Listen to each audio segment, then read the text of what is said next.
Hi everyone, welcome back to the channel. Yeah, it's fair to say we're not in our usual surroundings, Euan. Let's just say we are improvising CSC right now because we've had usual Saturday plans and then plans go out the window. Kind of like Celtic's plans to go top of the table today. We've found a kind of derelict beer garden somewhere.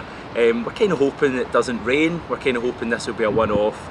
And it's going to be a relatively brief video because there's probably going to be a bunch of Neds coming around anytime soon to take off or take all my equipment, money and hopes away from me. Euan, how are you? Oh, my hopes have already been removed, so it's quite alright. And I barely have any money anyway, so no, I'm sorted. But I'm fine. Missed opportunity today, but I mean, we'll get into it. It was a dreadful game of football. Yeah, a frustrating afternoon. You know, Celtic had a chance to obviously go top of the table today. That hasn't happened. A missed opportunity at home to Livingston. It seems like we've had quite a few 0-0 draws at home to Livingston over the years. Today was certainly very frustrating. Obviously, the way it ended as well. Will we just start at the end? Is that the best place to come? I've been sent a bit of an update from John McGinley on the channel. He gave me an update on what Ange had to say with regards to the penalty missed by GG at the end of the match. He says that Ange basically owned up and said it was his decision to have Giakoumakis take the penalties. He made that decision a couple of games ago, and GG wasn't on the pitch when Juranovic took his recent penalties. I was screaming at the time for Juranovic to take the penalty. What do you think when you hear those comments that GG was the taker? Can we have any arguments? I don't know. There's a strong sense, I would say, that Ange Postecoglou's kind of protecting his man there because, it's his. Well, obviously Juranovic is his signing too, but Giakoumakis has obviously had all sorts of problems since coming to the club. Didn't really have a pre-season. Had a couple of false starts. So to say, yeah, he was rubbish today, he missed the penalty, I don't think he's going to do that. So I think he's backing his man there. To be honest, I don't 100% buy it. I think Juranovic, he's scored 2 penalties out of 2. So I don't understand why you wouldn't go with a guy in form, to be honest. And I'm sure, definitely the folk around me thought the same. Yeah, as I say, I was saying it not just after the penalty but before the penalty as well. It's really frustrating because I think you've never get any guarantees with penalties, but you just know Juranovic would have slotted that, don't we? We just know Juranovic would have put that in the back of the net. Obviously it's a really poor penalty from GG. The knives are kind of out, I think, for him a bit after that game because he had quite a quiet game. I just hope that people do keep it in context because I think he's had a decent enough, pretty good start maybe to his Celtic career. Today was disappointing, but he did have the guts to stand up and take the penalty. It's just a shame that it wasn't JJ rather than GG taking it. Yeah, of all the players with interesting initials, you'd have thought it'd be JJ, but it was just such a timid penalty as well. I kind of summed it up. Again, the folk around me, there wasn't particularly any optimism about him scoring that one. It just seemed one of those games where we, as cliche as it sounds, we could have played 180 minutes and not scored. That's just how it felt today. But the frustration is that neither team had any right to win that game, especially Livingston. But we were given that amazing opportunity right at the end and squandered it, and that stings. That's the thing I'm taking away from today, really. That's just a disappointment. Not just that penalty though. The thing that people may forget, maybe you've not seen the game or whatever, right after the penalty, Livingston are obviously down to 10 men. We miss a great chance. I think it's GG again. It's great work, I think, for Mikey Johnson in the left hand side, and that was a real good opportunity to win the match at that stage. So I kind of disagree with you slightly. I felt that in the last few minutes when Livingston went down to 10 men, I think if that game had gone on another 10-15 minutes, I think we would have got that goal. But up until that point, it was a largely frustrating afternoon. I think my biggest frustration was we were, people talk about the last time we went to Livingston and they blame the plastic pitch. I don't think the plastic pitch had much to do with losing at Livingston. I think it's just the way Livingston set up against us, and we didn't learn any lessons today from the last time we played against Livingston. They were happy to let us have the ball out to the wings, almost similar to how we played when we beat Barcelona all those years ago. Give them the ball, let them have it in the wings when they cross it in, deal with it. The amount of crosses we had in that first half, that the big centre back that gets sent off in the end just headed everything away, or the goalkeeper Strychek came and claimed so many crosses. I think that was my biggest disappointment today, is that we didn't. I don't want to use the old Plan B phrase, but we didn't have we didn't learn any lessons from the last time we played against Livingston. I didn't really see any real game changer in that team today, No. or in those tactics to win that game today. And it's a real kind of missed opportunity, isn't it? Because we basically have the pressure really building on Rangers, and we had a chance today to keep that pressure, to go top with them going to Motherwell tomorrow, and we squandered it. That's a disappointment. That's the as you say, we didn't really take anything from the Livingston game, the first one. They are happy to just defend with an incredibly low block and just frustrate us and force us out wide. And the final deliveries weren't good enough. I thought Livingston actually they had a game plan that they executed really well. It wasn't pretty. It wasn't. I mean, football purists would have hated it, but that's exactly what they came to do. We should have really been better prepared for that, I think. But then another thing you can say is that it's one of the tests for Ange Postecoglou going forward. You can learn a lot from a game like that. You'd hope. If the defeat to Livingston wasn't less than enough, and you'd hope that one would be, because it was pretty dreadful for most of the game, I thought. I think that's the big thing that hopefully it comes through from this video, is that there's no reason to panic about Ange. There's no reason to panic about this Celtic team. I think we're beyond that. We're past that stage of everything being all or nothing. We realise that this Celtic team is going in the right direction, and we kind of knew there was going to be setbacks at some stage. I didn't expect it to happen today with the team in such a good place, but I think you hit the nail on the head there. It's all about how do we learn from this. The next time we have a real opportunity to put the pressure on Rangers and the other teams at the top of the table, we have to take it. Yeah. There was a conversation going on behind me walking out the stadium today, and a guy was convinced that this Celtic team doesn't have it in them, to win trophies, because they had a great opportunity today to really put their foot down, and they didn't take it. I think it's far too early to even think about that way of thinking, but I think it was a massive opportunity missed today.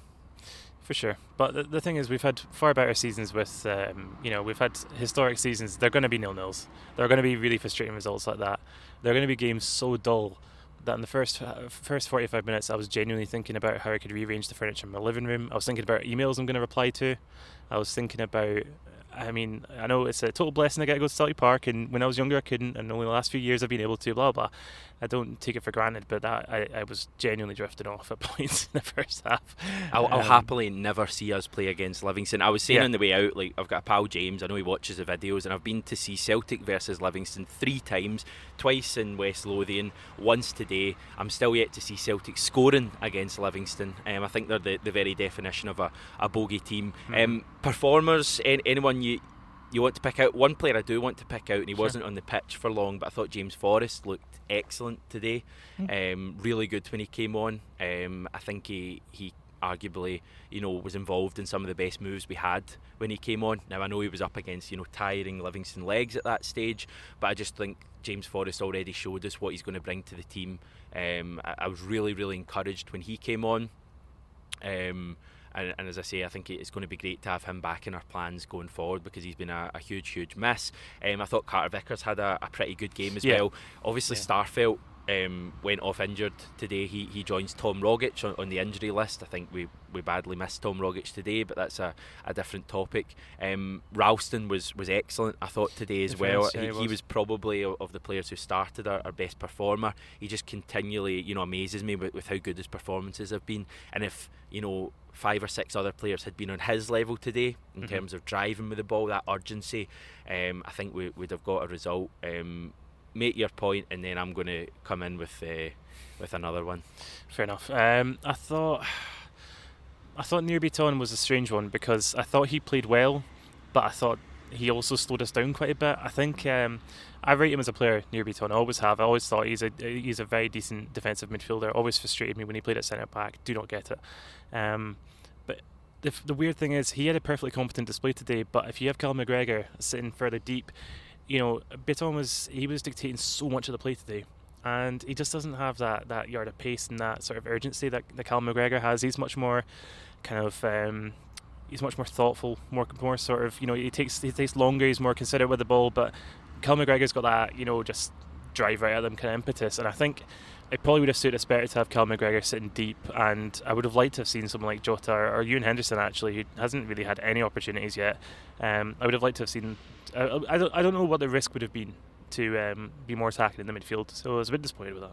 Well, you were calling for that, in the lead up to the game, yeah. And I to be fair, I felt that Nir Beaton had done nothing wrong, and I felt that he would do a good job with McGregor playing further forward. I think what McGregor does really well that Beaton doesn't, and to be fair, no other Celtic player does, is he links the defence to the attack. He's so good at linking the play, and I agree. McGregor in general, today probably a slight exception, but in general he's usually got real urgency to his game, and I felt that today Beaton was pretty slow. It reminded me of like Busquets in that Barcelona team, although obviously nowhere near as good. Dare I say, Mr. Robert Madden. Just a deeply frustrating performance, I felt. A lot of strange decisions in the first half. To be fair, the penalty we get, I've seen it once. It's interesting, put it that way. The fella, the centre back for Livingston, basically kind of slaps Kyogo in the back of the head. It's a red card.